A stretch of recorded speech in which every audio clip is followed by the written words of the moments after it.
ओम शांति। आज 20 मई 2021 है।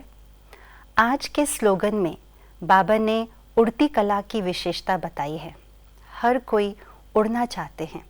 बचपन में हम जब कभी पक्षी को उड़ता हुआ देखते थे तो सभी ये सोचते थे काश हम भी उड़ पाते। तो बाबा ने वो आश भी पूरा किया है उड़ती कला की स्थिति द्वारा। तो सुनते हैं आज का स्लोगन।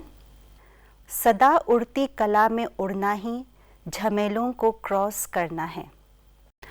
पक्षी का उड़ना ये एक स्वाभाविक संस्कार भी है और कला भी, क्योंकि पक्षी उड़ता तो है ही, लेकिन किसी भी परिस्थिति में उड़ सकता है।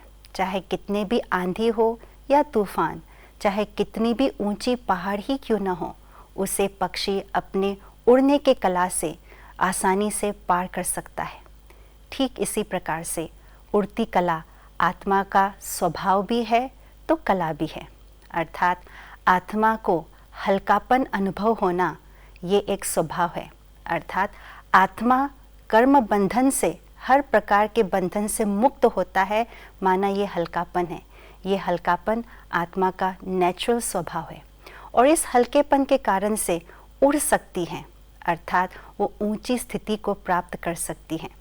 तो उड़ती कला माना ही अपने नेचुरल स्वभाव जो हल्कापन है, उस आधार से अपने श्रेष्ठ स्वमानों की, श्रेष्ठ स्वरूपों की स्मृति में रहकर ऊंची स्थिति बनाना, यही उड़ती कला है। लेकिन ये उड़ती कला सदा और निरंतर रहे, ये बहुत ही विशेष और इम्पोर्टेंट बात है। कहते हैं पवन पुत्र हनुमान को 2 शक्तियाँ थी। एक थी उड़ने की शक्ति और दूसरी थी अपनी इच्छा अनुसार अपने आकार को बड़ा या छोटा बनाने की शक्ति। परंतु इंद्रदेव के श्राप के कारण हनुमान को अपनी शक्तियों की विस्मृति हो गई। लेकिन बात श्री राम के संदेश को माँ सीता तक पहुँचाने की बात आई तो जामवंत ने हनुमान की शक्तियों को स्मृति दिलाई। तो जैसे ही हनुमान को अपनी शक्तियों की स्मृति आई तो कहते हैं एक ही छलांग में उन्होंने समंदर पार कर लिया और माँ सीता को श्री राम का संदेश दे दिया। उसी बीच कई झमेले भी आए, कई परिस्थिति भी आई, लेकिन उनकी दूसरी शक्ति के आधार पर उस झमेलों को भी पार कर लिया। तो ये कथा, जो कहानियाँ हम सुनते हैं, ये सब इस संगम के समय की हमारी कहानी है।